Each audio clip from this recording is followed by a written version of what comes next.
So we did some moving on an angle to his backside, right? So we're here for the same stance. I'm basically going to this side. This is the safe side. It doesn't mean you can't go to the other side because we're going to go to the other side right now, okay? But the idea is this.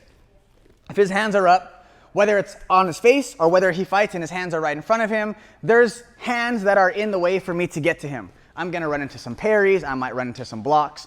So the idea is if his hands are up, the best angle for me is actually slightly right here where I can get right through this hole.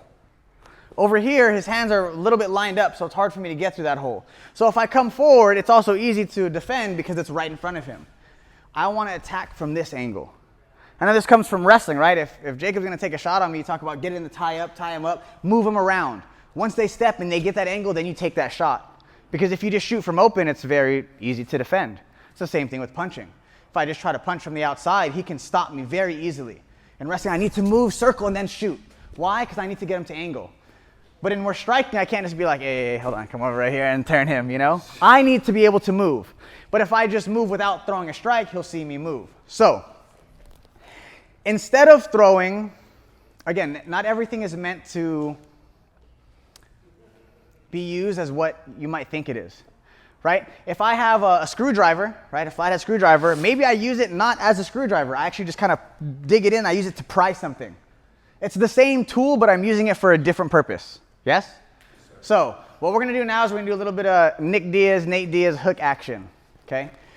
So Jacob has his hands up. And I'm going to paw this jab out. Is this jab going to do damage? No. Understand what the purpose is. I'm not just putting it out there to put it out there. What I'm doing is I want him to get his hands up. I want to get his hands up and I want to kind of just frustrate him. If he tries to leap into counter, it's okay because I already have this hand up as a long guard. Okay?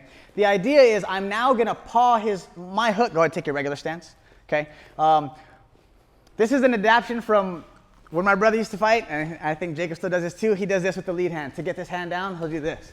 Boom, he'll take that down. Now that axe kick, which was meant to hit the person in the face, is now used as a different purpose.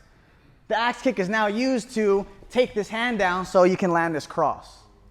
So the same concept stands still, except instead of now taking away this hand, I'm going to take away that hand. So what I'm going to do is I'm going to jab, because when I jab, what's his counter? What does he want to do? He's going to be parrying this. This is already coming forward. So now when it comes forward, I'm going to throw a hook. But the hook is not meant to be thrown as a hook. The hook is just meant to bring his hand down.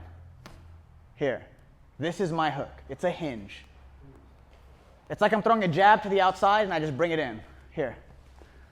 Like I'm throwing a back fist, so my hand's like this. Like I throw a back fist to the outside here and then I just kind of sweep it in. This is the movement. Here, this is my hook. And all I'm using it for is to take that hand down. So what I do is I jab a little bit just to get his hands to kind of come up. See, he's already baiting on it. Now when I throw this hook, I actually step to the outside. He doesn't see the step. Why? Because he's worried about the jab. I'm here. Boom. There's that cross. Slight angle, because this is the best part to be in. He's squared, right? I told you don't have a fighting stance where you're squared. You get punched direct in the face like that or the body, it really hurts. So instead of me squaring him up, I move to an angle where I square him up, and this is the cross that I want. But in order to do that, I first need to get his pawn to move forward. In order to get his pawn to move forward, I have to move my pawn forward.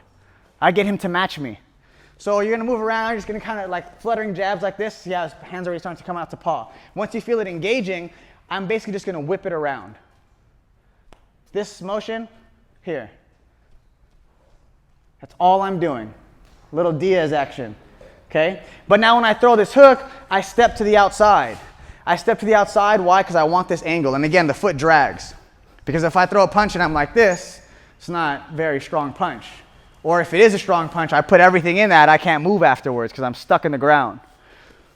So I'm moving here, here. Boom! There's my punch. There's my angle. After I throw this cross, because my body's here, I'm basically just going to back step to reset. Why? Because now I'm a half step ahead. I have that angle. Once you create that angle, you are officially ahead of them. So no matter what you do, even if you're slow, they're still following you. Okay, so footwork. On the jab, you can move your jabs here. I'm moving around a little bit, just playing. Sometimes I'll even circle that direction. The reason I circle that direction is because eventually I'm not going to go that direction. Jab here, I'm moving around, jab, bam, there's my cross, right here. If I were just to throw a 3-2 from here, straight up, he'll probably counter. Because even if I just throw the same hook, I don't even throw a tight hook, he'll be able to block and block. Boom, nothing happens. Boom, nothing happens. Bam, there's my angle. Questions? No? No? Good, good. Ready, break.